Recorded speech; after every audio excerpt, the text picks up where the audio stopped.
This channel does not promote any violent, harmful, or illegal activities. All content provided by this channel is meant for an educational purpose only. আজ নন্দীগ্রামে শহীদ দিবস আর 26-এর ভোটের আগে শহীদ দিবস নিয়ে যুযুধান তৃণমূল এবং বিজেপি। এই মুহূর্তে শুভেন্দু অধিকারী নন্দীগ্রাম। ত্রুটিযুক্ত প্রত্যাহার কেন করবেন? এই লোকগুলো কোথায় যাবে? ট্রায়াল শুরু হয়ে গেছে। তাতে আপনার লোকই বেশি আছে, আপনার সঙ্গে যারা আছে, আপনাকে যারা ভোট করেছে, আমার সঙ্গে 2-4 জন আছে, আমি তাদেরটা বুঝিয়ে দেবো। মন প্রাণ দিয়ে আমি আমার সুপ্রিম কোর্ট পর্যন্ত তাদের হয়ে লড়বো। কিন্তু আপনার সঙ্গে যারা আছে তাদেরকে তো আপনি পথে বসিয়েছেন, ডেথ সার্টিফিকেট দেননি। ক্লাস 12 পর্যন্ত এখানে বলেছিলেন রেসিডেন্সিয়াল স্কুল দেবো, মাইকে বলে গেছিলেন। 2012 14ই মার্চ নন্দীগ্রাম সীতানন্দ আপনার কলেজের মাঠে কৃষক দিবস যে হয় 14ই মার্চ, সেই দিন বলে গেছিলেন, করেননি। ওই শহীদ মিনারে আপনাকে উদ্বোধনে ডাকিনি বলে আমার উপর আপনার রাগ ছিল। আরে আপনাকে দিয়ে উদ্বোধন করবো কেন? আমি ফিরোজা বিবি আর রাধারানী আড়িকে দিয়ে উদ্বোধন করেছি। ফিরোজা বিবির তরতাজা বাচ্চা চলে গেছে, আমি ফিরোজা বিবিকে দিয়ে উদ্বোধন করেছি, তার সবচেয়ে ক্ষতি তার হয়েছে।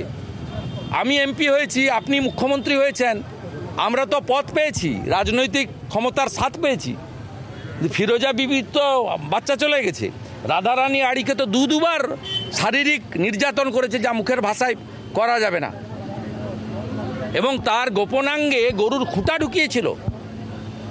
তার স্বামী তাকে নেয়নি, বলেছে তুমি পরপুরুষ, তোমাকে ছুঁয়ে দিয়েছে, আমি নেব না। আমি তাকে 6 মাস আলাদা করে কাঁথিতে রেখে সব ব্যবস্থা করেছি। পরে তার ছেলে যখন মেট্রো রেলে চাকরি পায় জিএম কোটাতে, তারপরে তার স্বামী তাকে নিয়েছে। সব ইতিহাস আপনি অস্বীকার করতে পারবেন না। আপনি ক্ষমার অযোগ্য কাজ করেছেন, শহীদ পরিবারের লোকেদেরকে ডেথ সার্টিফিকেট দেননি। এমনকি আপনি যেদিন এখানে মিটিং করে বলেন যে ছোট বোন নন্দীগ্রাম, বড় বোন ভবানীপুর, এই মিটিংটা হয়েছিল শেরখা চকে, তেকালি ব্রিজের গায়ে। সেখানে আপনি ঘোষণা করেছিলেন আমি দাঁড়াবো এখানে। সেই দিন যারা ক্ষতিপূরণ পায়নি প্রথম দফায় 5 লক্ষ টাকা করে হাইকোর্টের অর্ডারে, তাদেরকে 4 লাখ টাকা করে আপনার সরকার দিয়েছিল, ডিএম দিয়েছিল। 4 জন ওই কর্মসূচিতে যায়নি বলে, আমার সঙ্গে বিজেপিতে গেছিল বলে আপনি তাদেরকে টাকা দেননি। আপনি মুখ্যমন্ত্রী হতে পারেননি সবার, আপনি ভাইপোর পিসি হতে পেরেছেন, আপনি মৌলবাদীদের নেত্রী হতে পেরেছেন, আপনি সকলের মুখ্য। সেদিন আপনি 4 জনকে 4 লাখ টাকা করে দেননি। আমি 3 বছর ধরে আমার রোজগারের অর্থ থেকে 20,000 30,000 করে করে এই 4 জনকে 16 লক্ষ টাকা আমি দিয়েছি। তারা আমাকে দাবি করেনি, কিন্তু তাদের মুখ দেখে আমার মনে হয়েছে যে তারা আমার সঙ্গে বিজেপিতে আসার জন্য তারা আজকে পশ্চিমবঙ্গ সরকারের এই অর্থ থেকে বঞ্চিত হলো। অর্থটা তো মমতা ব্যানার্জির ব্যক্তিগত নয়, তৃণমূলের ফান্ডেরও নয়। অতএব কেন এই যে ঘটনাগুলো, এগুলো তো আপনি অস্বীকার করতে পারবেন না। আর আমি তথ্য দিয়ে, ডেট দিয়ে, সত্যটাও আমি ছাড়ব না। আমি পরিষ্কার বলে যাই, আসল পরিবর্তন 11তে হয়নি। আমরা ভুল করেছি। একজন পরিবারবাদী, দুর্নীতিগ্রস্ত, বেকারদের সর্বনাশকারী, হিন্দু নিধনকারী এবং কার্যত উত্তর কোরিয়ার প্রশাসকের মতো প্রতিহিংসা পরায়ণকারী, তাকে এখানে মুখ্যমন্ত্রী করার ক্ষেত্রে আমাদেরও অবদান ছিল। আমরা স্বীকার করি আমরা ভুল করেছি। জনগণকে নিয়ে আমরাই আসল পরিবর্তন আনব।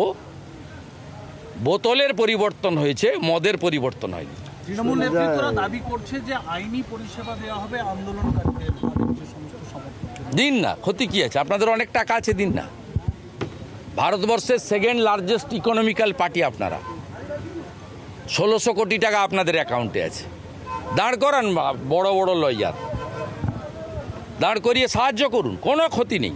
নন্দীগ্রামের যে কোনো লোক, যে কোনো দলের, যে কোনো ধর্মের লোক রথিবালা আড়ি দেবব্রত মাইতিকে হত্যাকারী ছাড়া তাদেরকে আপনারা সাহায্য করুন, আমি করব। কিন্তু রথিবালা আড়ি দেবব্রত মাইতিকে যারা খুন করেছে হিন্দু হওয়ার জন্য, তাদেরকে ক্ষমা নাই, ক্ষমা নাই, ক্ষমা নাই। শুভেন্দুদা একটা জিনিস সেটা হচ্ছে যে এখনো ও তো আপনার হ্যাঁ না না সবই ঠিক আছে, এতে সাইলেন্ট করে দিয়ে দুজন দখল করে নিয়েছে। বলছি বিএলও দের নিয়ে বলা হচ্ছে একজন বিএলও মারা গেছেন, বলা হচ্ছে যে তার উপর নাকি প্রচুর প্রেশার দেওয়া হয়েছিল এত কম দিনে কাজ করতে পারছে। কোনো বিএলওকে বিজেপির কেউ প্রেসার দেওয়ার সুযোগও নেই, বিজেপির লোকেদের সে মানসিকতাও নেই, আমরা করি না এগুলো, আর আমাদের সুযোগও নেই। কারণ প্রশাসন, সরকার, পুলিশকে যারা আইন মানে বা যারা বিরোধী দলে থাকে তারা জানে যে পুলিশ এমনিতেই মিথ্যা মামলা দেয়, আর যদি সত্যিকারে কাউকে ধমকায় সে তো পুলিশ তাকে মামলা করবে, বাড়ি থেকে তুলে নিয়ে গিয়ে জেলে আটকাবে। যদি কাউকে চাপ দিয়ে থাকে, তৃণমূলই চাপ দিয়েছে। 3 দিনের জন্য মুখ্যমন্ত্রী উত্তরবঙ্গ সফরে যাচ্ছেন। হ্যাঁ, 3 দিনের জন্য মুখ্যমন্ত্রী উত্তরবঙ্গ বেড়াতে যাচ্ছে। দাদা একটা কথা বলবো দাদা।